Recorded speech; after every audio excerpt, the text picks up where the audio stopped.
Hello everyone, आज हम लोग सॉल्व करेंगे एक्सरसाइज 5.1 का क्वेश्चन टू है क्या। Right first four terms of the AP when the first term a and common difference d are given as follows. तो इसका पहला पार्ट है a equals to 10 and d equals to 10। तो first term क्या हो जाएगा आपका, फर्स्ट टर्म इसको a1 बोलते हैं या फिर इसको a भी बोलते हैं। इक्वल्स टू कितना दिया गया है 10। और सेकेंड टर्म क्या होगा आपका, सेकेंड टर्म यानी a2 क्या होता है a प्लस डी होता है। तो यहाँ पे a की वैल्यू 10 है और d की वैल्यू कितनी है 10। तो 10 प्लस 10 इक्वल्स टू कितना आएगा 20। और उसके बाद आते हैं थर्ड टर्म पे। तो थर्ड टर्म क्या होता है a3 होता है और इसकी वैल्यू कितनी होती है a plus 2d equals to 10। a की वैल्यू 10 है प्लस 2 इंटू डी की वैल्यू कितनी है 10। और इसको सॉल्व करेंगे तो कितना आ जाएगा 30। उसके बाद फोर्थ टर्म, इसको हम लोग a4 बोलते हैं और इसकी वैल्यू क्या होती है a प्लस 3d। यहाँ पे देखिए, अगर फोर्थ टर्म होगा तो 3d ऐड करेंगे, थर्ड टर्म होगा तो 2d ऐड करेंगे, 10th टर्म होगा तो 9d ऐड करेंगे। एक कम ऐड करते हैं हम लोग d में हमेशा। इक्वल्स टू कितना हो जाएगा आपका, a की वैल्यू है 10 प्लस 3 इंटू डी की वैल्यू भी कितनी है 10 इक्वल्स टू कितना मिलेगा 40। और यही हमारा आंसर होगा। तो अब आते हैं इसके सेकेंड पार्ट पे। तो सेकेंड पार्ट में a इक्वल्स टू कितना दिया गया है -2 और d इक्वल्स टू कितना है 0। तो इसको सॉल्व करेंगे तो फर्स्ट टर्म कितना होगा, फर्स्ट टर्म यानी a1 ये इक्वल्स टू होता है a और a की वैल्यू कितनी है -2। उसके बाद आते हैं सेकेंड टर्म पे। तो सेकेंड टर्म होगा आपका a2 और इसकी वैल्यू कितनी होती है a प्लस डी। तो इसको सॉल्व करते हैं तो a की वैल्यू है -2 और d की वैल्यू है 0। तो -2 प्लस 0 करने पे कितना आ जाएगा -2। अब हम लोग निकालेंगे थर्ड टर्म। ये होता है आपका a3 और इसकी वैल्यू कितनी होती है a प्लस 2d। इसको सॉल्व करेंगे तो a की वैल्यू है -2 प्लस 2d, d की वैल्यू है 0। तो इसको भी सॉल्व करने पे कितना आएगा -2 ही आएगा। उसके बाद फोर्थ टर्म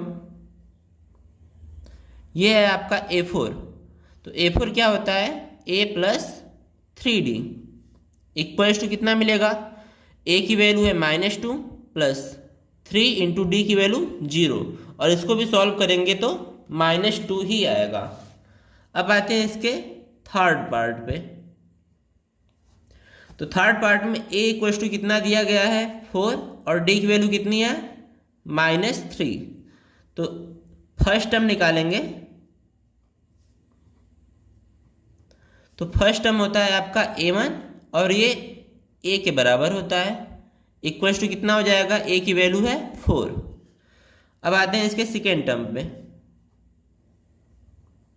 ये होता है आपका a2। देखिए यहाँ पे a1 और a दोनों एक ही चीज़ हैं, तो आप लोग कंफ्यूज मत होइएगा। सेकेंड टर्म है आपका a2 और a2 किसके बराबर होता है a प्लस डी के। तो a प्लस डी करेंगे यानी a की वैल्यू है 4 और d की वैल्यू कितनी है -3। और इसको सॉल्व करने पे कितना आ जाएगा 1। उसके बाद आते हैं थर्ड टर्म पे। तो ये क्या होता है a3 होता है और इसकी वैल्यू कितनी होती है a प्लस 2d। तो a की वैल्यू है 4 प्लस 2 इंटू डी की वैल्यू कितनी है -3। और इसको जब सॉल्व करेंगे तो देखिए 4 और 2 की मल्टीप्लाई अगर करेंगे -3 में तो ये क्या आ जाएगा -6। और इसको सॉल्व करने पे फाइनली क्या मिलेगा -2।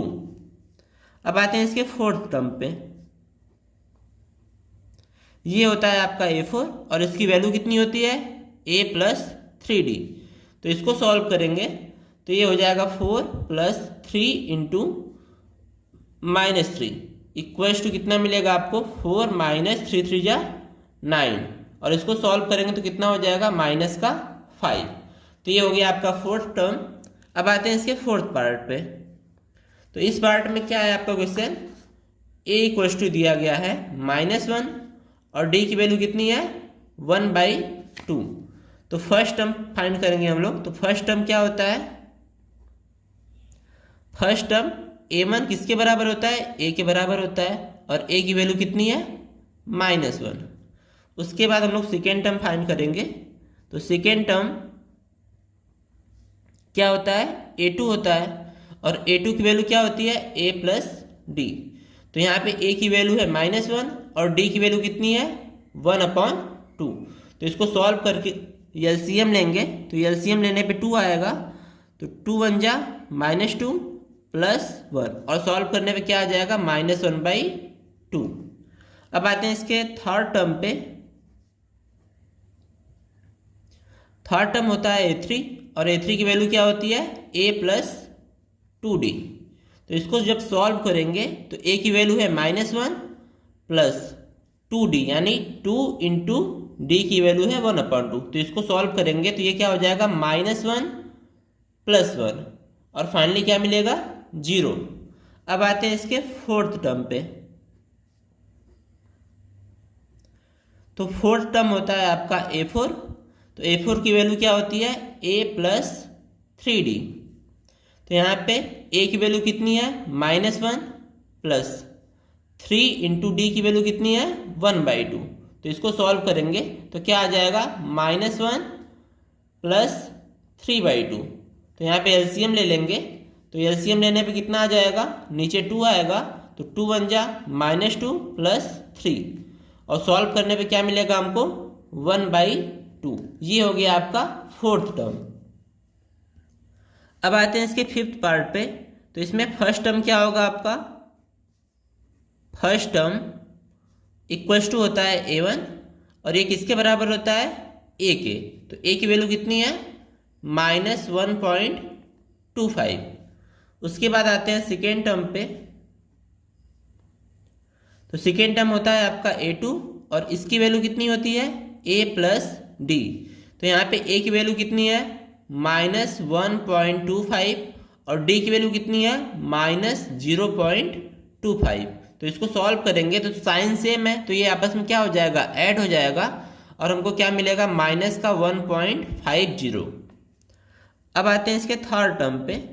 तो थर्ड टर्म क्या होता है a3 होता है और इसकी वैल्यू कितनी होती है a प्लस 2d। तो इसको जब सॉल्व करेंगे तो क्या मिलेगा हमें -1.25 प्लस 2 इंटू डी की वैल्यू कितनी है -0.25 और इसको जब सॉल्व करेंगे तो क्या हो जाएगा -1.25। देखिए 2 का मल्टीप्लाई -0.25 में करेंगे तो क्या मिलेगा -0.50। जब इसको ऐड करेंगे साइन सेम में तो ऐड हो जाएगा तो ये हो जाएगा -1.75। अब हम लोग निकालेंगे फोर्थ टर्म। ये होता है आपका a4 और इसकी वैल्यू कितनी होती है a प्लस 3d। जब इसको सॉल्व करेंगे तो a की वैल्यू कितनी है -1.25 प्लस 3 इंटू डी की वैल्यू कितनी है -0.25। तो इसको सॉल्व करेंगे तो ये हो जाएगा आपका -1.25 और इसकी वैल्यू कितनी हो जाएगी -0.75 और जब हम इसको ऐड करेंगे तो मिलेगा हमको -2.00 या फिर आप केवल -2 भी लिख सकते हैं और यही इसका फाइनल आंसर होगा।